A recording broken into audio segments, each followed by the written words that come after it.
사랑하는 여러분, 오늘 이렇게 또 우리 영신교회 예배당에서 여러분들 만나서 반갑습니다.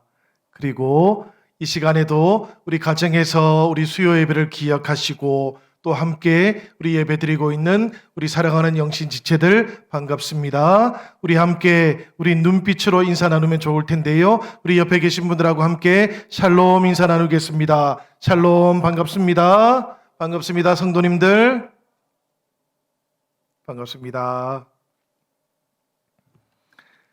말씀드린 것처럼 오늘부터 마태복음 강해를 시작합니다. 마태복음 강해를 시작하면서 우리가 구호를 하나 만들었어요. 그게 뭔고 하면 수요일엔 마태복음 이렇게 하는 겁니다. 우리가 주일에는 선포되는 말씀을 가지고 우리가 주일을 한 주간을 살아가시겠지만 매일매일 첫 시간에는 우리가 또 새벽 제단에서 선포되는 말씀을 가지고 살아가시고요. 한 주간의 중심인 수요일에는 우리가 마태복음을 가지고 함께 또 살아가 보자. 이렇게 우리가 말씀과 삶을 이어가 보자라는 그런 취지에서 이 마태복음 강해에 우리 구호라고 할까요? 이것을 수요일엔 마태복음 이렇게 정했습니다. 여러분들도 수요일엔 마태복음을 꼭 떠올리시고 그 말씀과 동행하시기를 바랍니다. 이 마태복음이 전체가 28장입니다, 여러분. 매주 한 주에 한 장씩 공부를 해도 28주가 걸리겠지요? 그렇지만 말씀 가운데는 많은 경우에 2번 내지 3번 나누어서 공부를 해야 하기도 합니다. 그렇게 생각하면 대략 한 40주 정도가 걸릴 것이다 이렇게 예상이 됩니다. 그래서 지금이 1월 달인데요. 저희들이 대략 잡아도 한 9월, 10월까지는 이 마태복음과 함께 동행해야 할 것 같습니다. 그러니까 수요일엔 마태복음 이것이 우리의 삶 가운데서 아주 익숙해지실 겁니다. 여러분들 더욱더 그동안 익숙했던 마태복음이지만 더 자세히 그리고 더 가깝게 그렇게 만나는 말씀의 은혜가 함께 하시기를 기원합니다. 오늘은 첫 시간인데요. 이 첫 시간에 간략하게 마태복음에 대한 소개도 조금 할 수 있도록 하겠습니다. 우선 우리가 기억하면 좋을 것은 이 마태복음이라는 것은 마가복음 그리고 누가복음과 더불어서 공관복음이라고 그렇게 불린다라는 겁니다. 이게 보면 신옵틱이에요. 신옵틱이라는 것은 이 옵틱을 똑같이 한다라는 거거든요. 옵틱이라는 것은 우리 눈을 가리키는 겁니다. 보는 것을 가리키는 거예요. 그러니까 같은 것을 본다라는 이런 뜻이에요. 그런 성격을 가지고 있는 복음서다라는 이야기인데요. 무엇이 똑같은고 하면 예수님께서 갈릴리와 그 주변에서 대부분의 사역을 하신 다음에 예루살렘으로 여행을 가셨고 그 선교 여행을 가셨다가 이 예루살렘에서 마지막 한 주간을 보내신 후에 십자가에 달리시고 다시 부활하셨다라고 하는 이 복음서의 구도가 동일하다라는 그런 이야기예요. 그러니까 마태, 마가, 누가복음은 갈릴리에서부터 예루살렘까지 이어지는 단선적인 과정이다라는 그런 이야기지요. 이것이 공관복음이니까 조금 다르게 보는 복음서도 있지 않겠습니까, 여러분? 조금 다르게 보는 복음서는 어떤 복음서일까요? 너무 쉬운 물음이지요. 요한복음입니다, 그지요? 요한복음은 조금 달라요. 우리가 성경을 읽어보면 요한복음은 자주 예수님께서 예루살렘에서 활동을 하십니다. 예루살렘에서 가르치시고 예루살렘에서 병자를 치유하시기도 하셨고요. 또 논쟁을 하기도 하셨고요. 그러다가 다시 갈릴리와 가브나움에 가시고 또 예루살렘에 오시기도 합니다. 요한복음에서는 예수님께서 3번의 유월절을 보내셔요. 그래서 우리는 예수님의 공생애가 1년이 아니고 3년이다라는 것을 알고 있습니다. 이렇게 구도가 조금 다르지요. 여하튼 마태, 마가, 누가복음은 예수님께서 행하신 그 모든 사역을 하나의 구도를 가지고 기록으로 남겨놓았다라는 것을 기억하시면 좋겠어요. 그러니까 당연히 이 마태복음, 마가복음, 그리고 누가복음은 구도가 동일하기 때문에 비교하면서 읽으면 도움이 되겠지요? 조금 더 풍성해집니다. 특별히 마가복음의 내용은 대부분이 다 마태복음에 다 나와요. 그런데 마가복음의 내용들은 요약되어서 나오는 경우들이 많습니다. 한번 생각을 해보셔요. 마태복음은 전체가 28장이거든요. 28장까지 있습니다. 마가복음은 몇 장까지 있을까요? 마가복음은 16장까지 있지요. 그러니까 요약을 할 수밖에 없게 되어 있습니다. 그지요? 그리고 마가복음에 나오지 않는 예수님의 행적이라든지 가르침이 마태복음에는 상당히 많이 나올 수밖에 없지요. 양이 훨씬 더 많지 않습니까? 그지요? 마가복음에 나오지 않는 내용들 중에는 누가복음하고 겹쳐 있는 내용들도 꽤 많습니다, 여러분. 그래서 우리가 누가복음과 마태복음을 함께 보충해서 읽으면 그 상황들이 훨씬 더 풍성하게, 풍부하게 알 수 있게 되기도 합니다. 그런가 하면 누가복음이나 마가복음에는 전혀 나오지 않는데요. 마태복음에만 나오는 내용들도 있어요. 그래서 우리가 각각의 복음서들을 조금 이렇게 공간복음이니까 서로 보충하면서 읽어가시면 더욱더 풍성한 예수님을 만날 수 있겠다. 이렇게 말씀을 드립니다. 여러분들 마태복음을 강의하니까 마태복음만 읽고 오지 마시고 여러분들 성경에 보면 그 단락별로 보면은 그 앞에다가 마가복음에 나오면 마가복음 혹은 누가복음 이렇게 표기가 되어 있지 않습니까? 그죠? 그 부분도 찾아서 함께 읽고 오시면 더 좋을 것 같아요. 또 한 가지 우리가 이 마태복음과 관련해서 기억하면 좋을 게 있습니다. 그게 뭔가 하면 이 마태복음은 유대적인 성격이 아주 강해요. 오늘 우리가 읽었던 족보가 있지요. 그죠? 이 족보를 보면 예수님은 유대 민족의 조상이기도 하고 하나님과 언약의 출발점이기도 했던 아브라함의 자손이다. 이렇게 나오지 않습니까? 그죠? 그런데 신약 성경에는 예수님의 족보가 또 하나 있지요. 어디에 나옵니까, 여러분? 누가복음 3장에 보면 예수님의 족보가 또 나오거든요. 그런데 누가복음에 나오는 족보를 보면 예수님의 이 족보가 어디까지 이어져 있습니까? 아브라함을 훨씬 뛰어넘어 가지고 아담에게까지 이어져 있지 않습니까? 그러니까 예수님의 족보의 성격이 다르다라는 거예요. 누가복음에서는 아담까지 이어지는 예수 그리스도, 그러니까 온 세계를 구원하실 예수 그리스도가 강조되고 있다면 마태복음에서는 유대 민족의 구원자가 되시는 예수 그리스도가 더 강조되고 있다는 이야기지요. 사실 이것은 아주 단편적으로만 살펴보는 이야기이기는 합니다만은 여하튼 마태복음에는 유대 세계에 대한 관심이 아주 높다라는 이야기입니다. 마태복음이 왜 이렇게 유대적인 성격을 가지고 있고 또 유대 세계에 관심이 많았을까요? 이유가 두 가지가 있습니다, 여러분. 첫 번째 이유는 뭔가 하면 마태복음을 읽었던 이 공동체가 있거든요.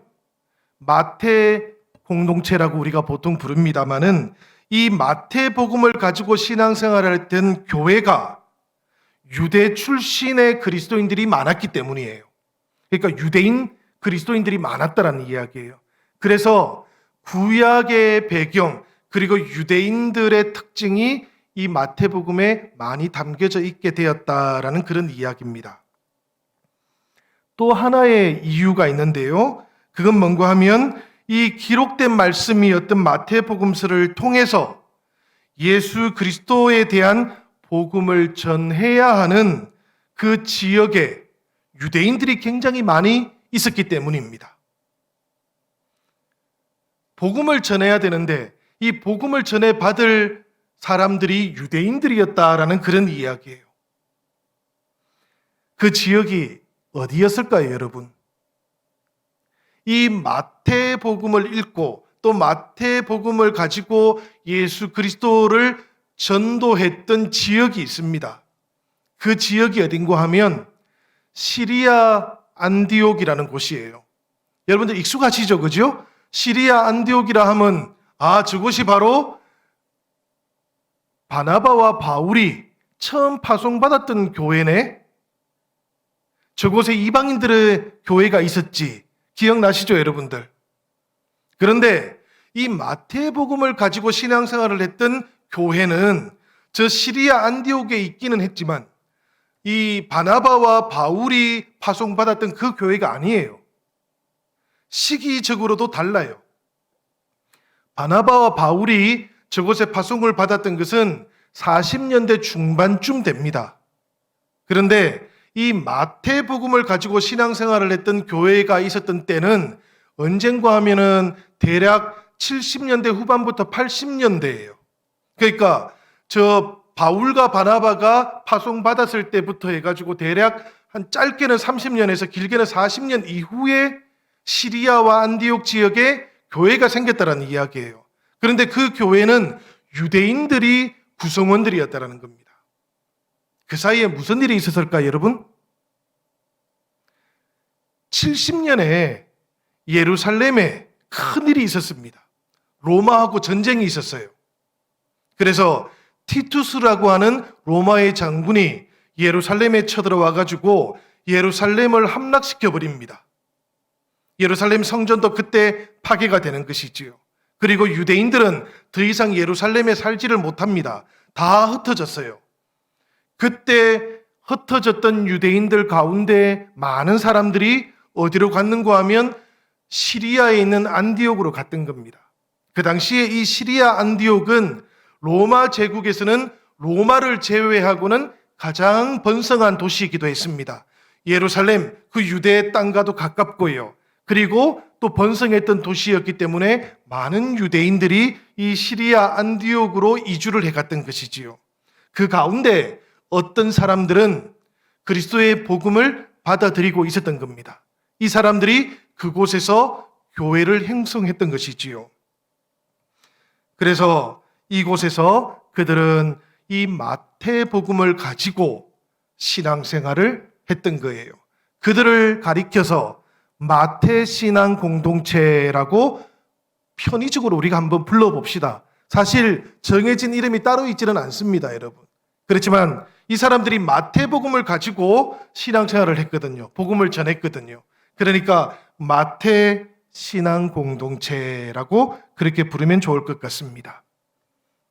이런 지역적인 특성, 그리고 또 인구적인 특성으로 인해서 이 마태복음은 구약 성경, 그 중에서도 특별히 모세오경을 아주 중요하게 생각하는 복음서가 되었습니다. 이유는 당연하겠죠, 여러분, 그죠? 구약 성경은 당연히 유대인들의 성경이었기 때문에 그렇고요.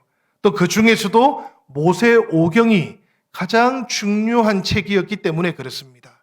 그러니 이 마태복음은 유대인들에게 복음을 전할 때에 당연히 모세오경에 기록되어 있었던 하나님과 이스라엘 백성들의 언약에 대한 그 이야기들이 언제 온전하게 성취되고 완성되는가 하는 것을 보여주고 싶었던 거예요. 그래서 마태복음을 통해서 계약이 다시 새롭게 완성되었다라고 그렇게 유대인들에게 알려주었던 겁니다. 그래서 이 마태복음은 오경, 이 모세오경처럼 그렇게 구성이 되어 있다 그래요. 여러분들 혹시 이런 이야기 들어보셨습니까? 마태복음이 구약 성경을 아주 중요하게 생각했고요. 그 다음에 그 중에서도 모세오경을 아주 중요하게 생각했다라는 거예요. 모세오경은 5권 아닙니까? 책이, 그죠?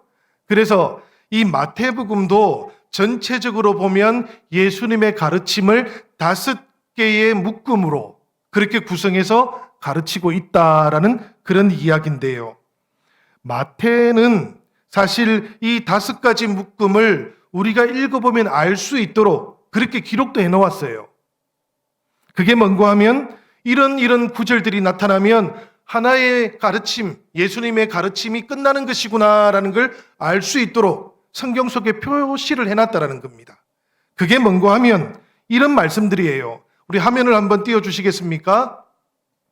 보시면 마태복음 7장 28절에 예수께서 이 말씀을 마치시매 라고 되어 있습니다. 이 마태복음 7장은 무슨 말씀이 끝나는 것입니까? 당연히 산상설교가 끝나는 대목입니다. 그렇지요? 그래서 예수께서 이 말씀을 마치시매라고 하면서 마태복음의 첫 번째 묶음이 끝난 거예요. 그 다음에 다시 마태복음 우리 11장에 가면 예수께서 12 제자에게 명하기를 마치시고라는 구절이 나옵니다. 이것도 또 하나의 제자들에게 가르쳤던 예수의 말씀 단락들이 끝나는 것을 표시하고 있는 거예요. 마찬가지로 13장 53절에도 보면 예수께서 이 모든 비유를 마치신 후에라고 되어 있습니다. 이거는 비유 가르침이 끝나고 있다는 이야기지요. 그 다음에도 마태복음 19장 1절에 가보면 예수께서 이 모든 말씀들을 마치시고라고 되어 있고요. 또 마태복음 26장에도 보면 예수께서 이 말씀을 다 마치시고라고 되어 있는데요. 앞으로 마태복음을 우리가 읽어가다가 이런 구절들을 만나게 되면 예수님의 가르침 한 묶음이 끝나는 것이구나라고 이렇게 생각하시면 됩니다. 마태가 이 복음서를 기록할 때 이것을 표시로 이렇게 남겨놓았던 거예요. 사인 같은 거예요. 그러니까 한 단락 가르침이 하나가 크게 끝났구나 이렇게 생각하면 된다라는 그런 이야기입니다. 이만큼 마태가 이 구약 성경 그 중에서도 모세오경과 같은 그 구조, 그 형식도 한번 성경 속에 복음서 속에 받아들여 보려고 했다라는 그런 이야기예요. 그런데 여러분들, 이렇게 안디옥으로 이주해 왔던 유대인들을 가까이에서 접촉하다 보니까 마태복음이 유대적인 성격도 가지게 되었지만 다른 한편으로는 유대교하고 경쟁도 하게 되지 않겠습니까? 유대인들은 이 안디옥에서 회당에 모여가지고 구약 성경의 말씀을 읽고 하나님을 믿었던 것 아닙니까? 그지요? 그런데 그리스도인들은 좀 다르게 생각했던 것이지요. 그러니까 처음에는 전도를 위해서 이 유대인들이 가지고 있던 구약 성경이라든지 모세오경을 받아들였지만 그러나 또 동시에 유대교하고 똑같지는 않지 않습니까? 그리스도께서 메시아시다라는 것, 이 메시지를 유대인들에게 알려주어야 했던 겁니다. 그러다 보니까 자연스럽게 유대인들하고는 경쟁관계, 회당하고 교회는 경쟁관계 속에 있기도 했던 거예요. 그래서 우리가 이렇게 한번 이야기를 해볼 수 있을 것 같습니다. 마태 신앙 공동체, 이 마태 교회하고 경쟁을 했던 유대교가 어떤 유대교일까? 이 유대교는 예루살렘 성전이 이미 파괴되었지 않습니까? 그러니까 성전을 중심으로 활동했던 사두개파 유대교는 아니에요. 더 이상 존재하지 않아요, 이건. 회당을 중심으로 활동했던 유대교가 있어요, 여러분. 바리새파 유대교입니다. 우리가 보통 랍비 유대교라고 부르기도 합니다. 그래서 마태복음에서는 바리새파 유대교, 그 중에서도 특별히 이 바리새파 유대교를 대표하는 랍비에 대한 아주 강한 거부감이 나오고 있습니다. 사실 마태복음에는 랍비라고 하는 호칭이 안 나와요. 거의 안 나옵니다. 성경 전체를 통해서 4번 랍비라는 단어가 나오기는 하는데요. 그 중에서 예수님께서 랍비라고 불린 경우가 2번 있습니다. 또 그런가 하면 나머지 2번은 예수님께서 제자들에게 너희들은 랍비라고 불려서는 아니 된다라고 말씀하실 때 그때 이 용어가 사용되었어요. 그러면 예수님께서 랍비라고 불리셨던 것은 언제일까? 그것도 보니까 배신자 가롯 유다가 예수님을 부를 때만 사용이 되었습니다. 그러니까 다른 제자들이나 예수님께서는 이 랍비라는 호칭을 사용하지 않아요. 마태복음은 전체적으로 랍비 혹은 서기관에 대해서 아주 강한 거부감을 가지고 있습니다. 경쟁하고 있기 때문에 그런 거예요. 또 한 가지 마태복음에 대해서 우리가 한번 생각해 보면 좋을 것이 있습니다. 그게 뭔가 하면 마태는 지금 이 생각을 많이 해요. 왜 이스라엘 백성들이 지금 시리아 안디옥에 살게 되었을까? 살게 되었다라는 것은 좀 좋은 표현이지요. 왜 하나님의 언약의 백성이었던 우리 이스라엘 민족이 하나님으로부터 버림을 받아서 왜 이방인의 땅에 지금 살게 되었을까? 마태복음은 이것을 아주 진지하게 묻고 있습니다. 그 곁에서 경쟁하고 있는 유대인들을 보면서도 묻고 있고요. 그리고 그리스도 예수를 통해서 하나님의 자녀가 된 마태 교회 자신들을 보면서도 이 마태복음은 그렇게 묻고 있는 거예요. 우리는 지금 왜 하나님으로부터 버림을 받아서 저 예루살렘에서 떠나와야 했던가? 이것은 마치 저 옛날에 이스라엘 백성들이 바벨론의 포로로 잡혀가서 우리가 하나님 앞에서 도대체 무슨 죄를 저질렀기에 하나님으로부터 이런 심판을 받게 되었던 것일까 물었던 것과 똑같은 상황입니다. 마태복음은 이 물음을 아주 진지하게 그리고 심각하게 묻고 있는 책이다라는 것을 우리가 기억해야만 합니다. 이 대답을 복음서가 하고 있는 거예요. 이 마태복음에서 우리가 읽어야 되는 아주 중요한 이야기 가운데 하나가 이 마태복음은 이 대답을 지금 하고 있다는 겁니다. 이스라엘 백성들이 언약의 백성이었고 아브라함으로부터 주어졌던 그 계약을 이어받아서 온 세상에 복을 주기 위해 선택되었던 제사장의 나라 이스라엘이 왜 지금 버림받게 되었는지, 그리고 이 시리아 안디옥에 지금 왜 그리스도 예수를 믿고 있는 마태 교회라는 것이 생겨나게 되었는지를 이 마태복음이 우리에게 대답하고 있다는 겁니다. 이것을 우리가 읽고 발견할 수 있어야 된다라는 그런 이야기예요. 사실 마태복음이나 마가복음, 누가복음은 같은 내용들을 가지고 있습니다. 공간복음이라고 제가 말씀드렸지 않습니까? 그렇지만 그 같은 내용을 가지고 있음에도 불구하고 이 교회들은 그들이 처해 있는 각각의 선교적인 현실들 속에서 아주 진지하게 주님의 뜻이 어디에 있는지를 되묻고 있는 거예요. 그리고 자신들을 부르고 계시는 주님의 음성 앞에서 응답하고자 하는 겁니다. 우리가 마가복음을 읽으면 마가복음이 가지고 있는 물음들을 우리가 찾아내어야 하고요. 누가복음을 읽으면 누가복음의 물음을 찾아내어야 되는 겁니다. 그래서 마태복음에도 고유하게 묻고 있는 물음이 있고 대답이 있다라는 것을 우리가 한번 기억하면 좋겠습니다. 이것이 나중에 이제 우리가 성경의 구절구절들을 찾아갈 때 이게 이런 뜻이구나라는 것을 우리가 혼돈을 가지지 않고 깨달을 수 있는 아주 중요한 나침반이 됩니다. 제가 예를 하나 들어보겠습니다. 마태복음이 이스라엘의 지도자들과 백성들이 메시아를 거절했기 때문에 지금 예루살렘 성전이 깨어졌고 이방인의 땅 시리아에서 지금 하나님의 심판을 받고 있는 것이다라는 것을 표현하고 있는 비유가 하나 있어요. 그게 뭔가 하면 우리가 잘 알고 있는 탕자의 비유입니다.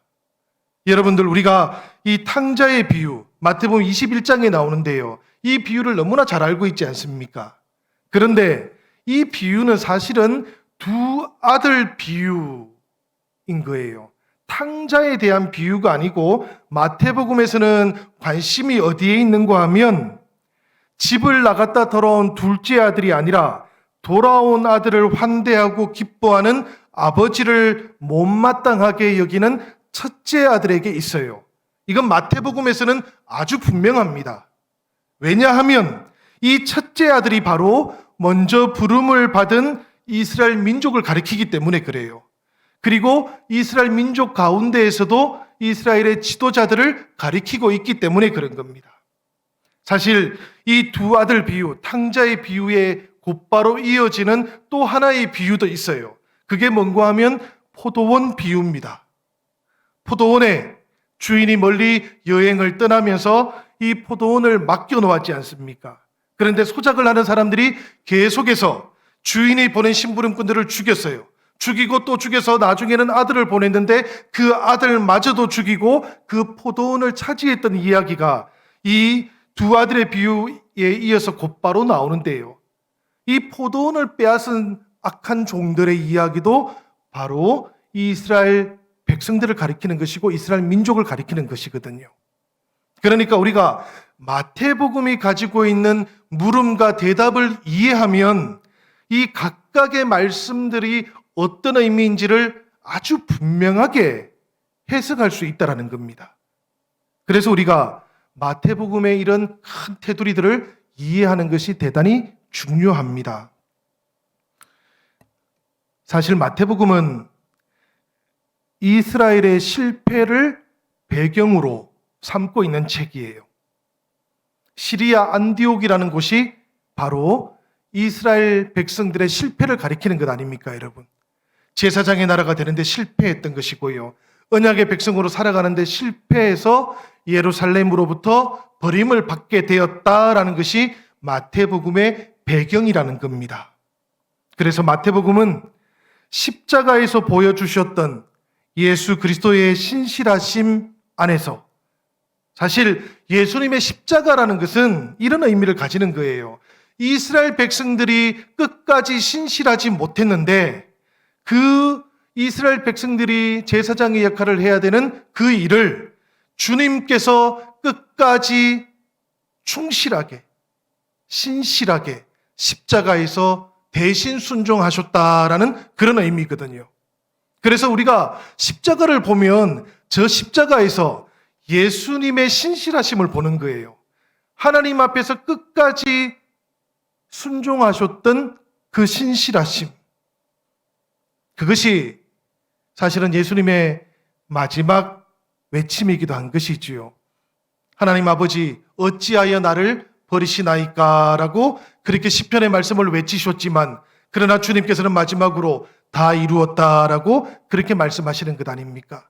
이 다 이루었다라는 이 외침 속에 주님의 신실하심이 표현되고 있는 것이거든요. 그런데 여러분, 이 다 이루신 신실하심은 본래는 누가 이루어야 되는 일인가 하면 아브라함의 후손, 이스라엘 백성들이 이루어야 되었던 일이었던 거예요. 그들이 실패했던 자리에서 주님께서 그 순종의 자리를 이어가셨던 것이지요. 마태는 바로 이 예수님의 신실하심을 보면서 그 안에서 하나님과의 언약의 관계가 새롭게 회복되는 것을 보고 있는 겁니다. 그리고 누구든지 예수 그리스도 안에 들어오기만 하면 하나님과의 새로운 언약의 관계 속으로도 들어오게 된다라고 그렇게 가르치고 있는 것이지요.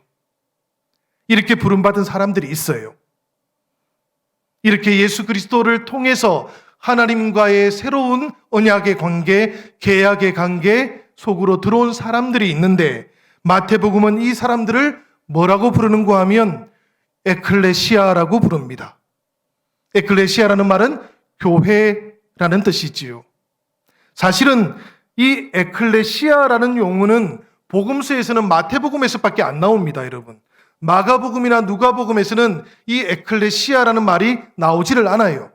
마태는 이 에클레시아라는 말, 교회라는 말에다가 특별한 의미를 부여해 놓고 있는 겁니다. 그게 뭔가 하면은 바로 끝까지 신실함을 통해서 이스라엘 백성들이 본래는 이루었어야 하는 그 언약의 신실하게 언약을 끝까지 지키는 그 일을 예수 그리스도께서 이루시고, 그 예수 그리스도께서 우리들에게도 새로운 언약의 관계 속으로 초대해 주셨다. 이 초대에 부름받은 사람들이 새로운 이스라엘이 되는 것이다. 새로운 이스라엘의 이름이 무엇인가 하면 바로 에클레시아다라고 그렇게 불렀던 겁니다. 여러분, 그 교회가 어느 교회일까요? 마태 교회이기만 할까요? 에클레시아라고 불리는 모든 교회를 가리키는 겁니다. 영신 교회를 가리키는 것이기도 합니다.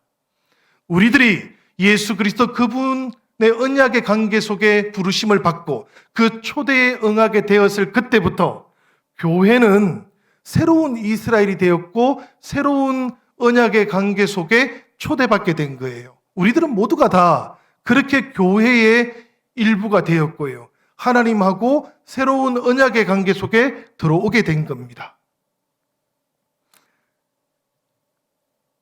교회에게 하나님께서 본래는 아브라함에게 맡기셨던 그 사명이 주어지게 되었다라는 그런 이야기지요. 아브라함에게 주어졌던 사명이 뭡니까, 여러분? 너는 복이 될지라. 그죠? 아브라함에게 주어진 사명은 이겁니다. 너는 복이 될지라. 복이 되는데 누구를 위한 복이 되라고요? 유대민족을 위한 복이 되라고 했습니까? 모든 민족을 위한 복이 되어라 라고 하나님께서 아브라함에게 사명을 주었던 것이지요. 바로 이 아브라함에게 맡겨졌던 그 사명이 이스라엘 민족들 때문에 중단되었다가 다시 맡겨진 거예요. 누구에게?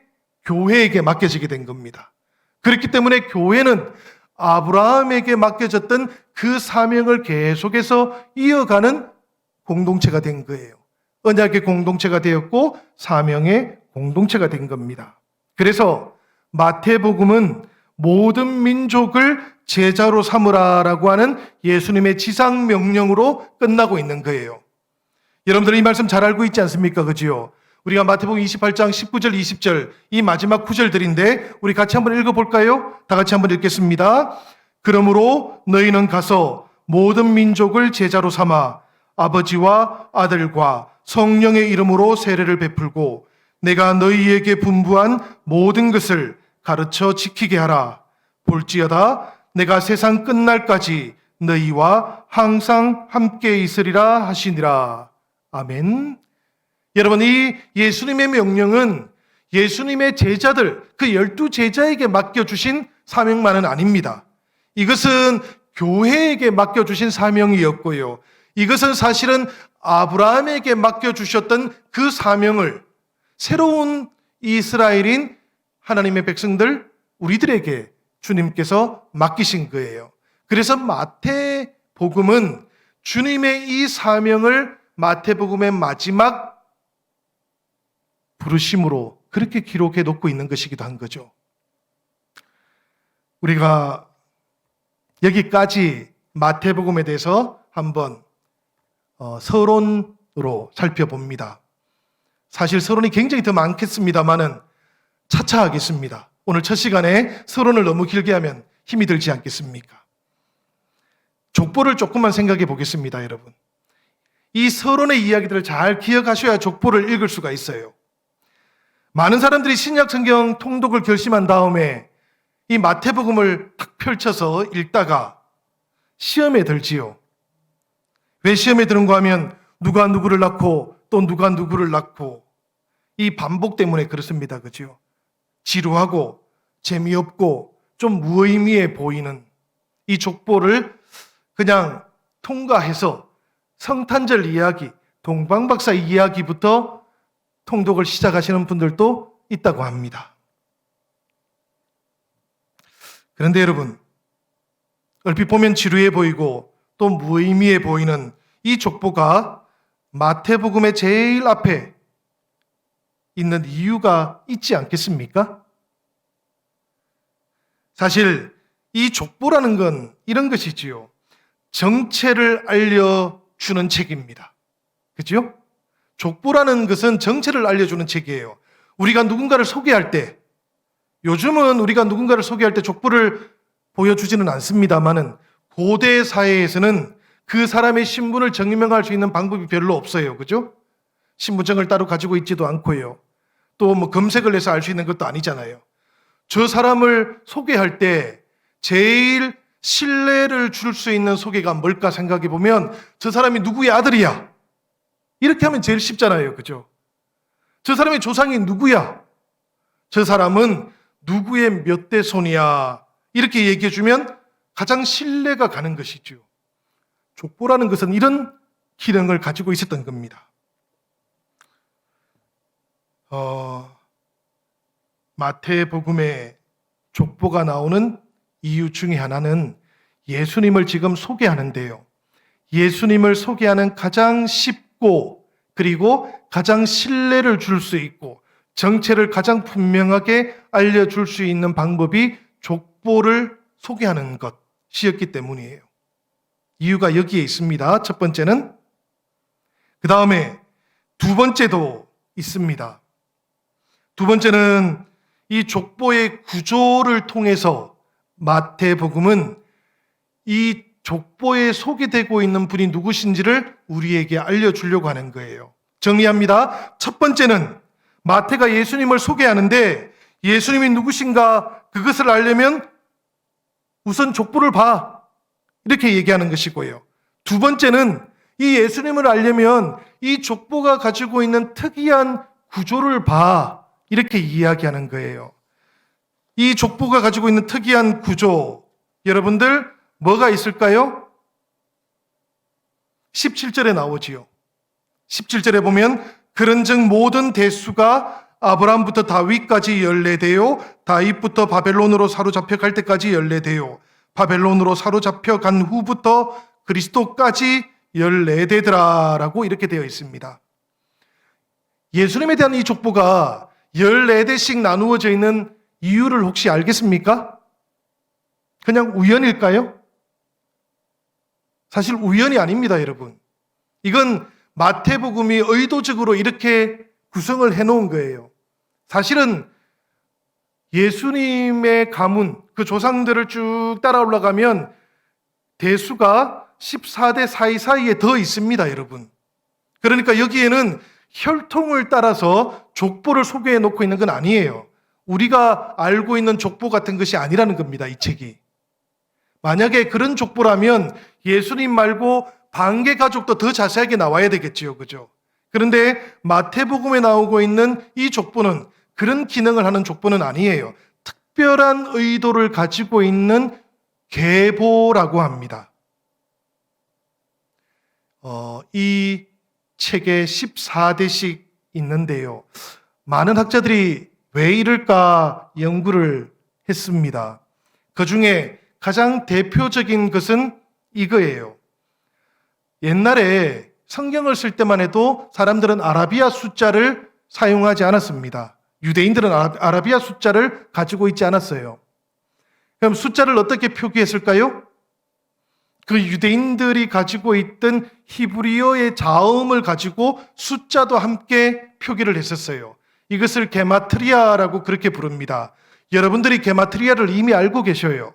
그게 뭔가 하면 요한계시록에 보면 666이라는 거 있지 않습니까? 그죠? 그게 보면 짐승의 수가 이러하니 666이더라 라는 구절이 나오지 않습니까? 이게 게마트리아입니다. 666을 가지고는 사람들이 알 수 없어요. 그게 뭔지, 무슨 뜻인지. 그렇지만 약속을 하고 있는 사람들에게는 이것이 무엇을 가리키는지가 너무 분명한 거예요. 이 게마트리아에 기초해가지고 666을 해석하면 그것은 네로를 가리키는 겁니다. 네로라는 이름에 그 자음이 가지고 있는 숫자를 더하면 666이 되는 거예요. 아주 분명한 의미를 가지고 있는 것이지요. 마찬가지로 이 예수님의 족보 속에 14대씩 구성되어 있는 것, 여기에도 이 게마트리아가 들어있다 합니다. 무슨 이야기인가 하면 본래 우리가 1장 1절에 보면 아브라함과 다윗의 자손 예수 그리스도의 계보라라고 이렇게 되어 있지 않습니까? 그런데 히라보 성경을 보면 여러분 순서가 달라요. 이 마태복음 1장 1절은 다윗과 아브라함의 자손 예수 그리스도의 계보라 이렇게 되어 있습니다. 순서를 왜 이렇게 거꾸로 번역했는지 잘 모르겠어요. 이 마태복음에 나오는 족보에서 강조점은 다윗에게 있다는 이야기입니다. 그런데 이 다비드의 그 이름의 첫 번째 자음들 있지 않습니까? 자음들에도 숫자가 있거든요. 그 숫자를 다 더하면 몇이 되는가 하면 14가 됩니다. 그래서 이 족보를 기록하고 이렇게 특별한 구조를 가지게 만들었던 이 마태복음은 이 족보를 읽는 사람들이 족보를 읽고 난 다음에 14대씩이더라라는 이 말에서 다비드라고 그렇게 말을 할 수 있도록 그렇게 구성을 해놓았다는 거예요. 그러니까 우리가 17절을 보면 그런즉 모든 대수가 아브라함부터 다윗까지 14대요라고 할 때에 14대라는 말을 다비드요라고 이렇게 읽어야 했다는 이야기입니다. 특별한 이유가 있는 것이지요. 예수 그리스도의 족보는 다윗 왕에 대한 족보다. 그리고 예수 그리스도는 다윗 왕가로부터 태어날 바로 그 메시아다라는 것을 알려주려고 이 특별한 구조를 가지게 했다라는 그런 이야기예요.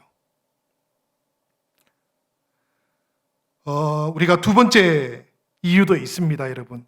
이런 구성을 가지게 된 두 번째 이유도 있는데요. 14개의 이름들이 쭉 배열이 되어 있지 않습니까? 14개의 이름을 가지고 있는 3개의 그룹입니다. 이 족보는. 그런데 여러분, 이것은 이렇게도 표현할 수 있어요. 7개의 이름을 가지고 있는 6개의 그룹입니다. 이것은 그지요?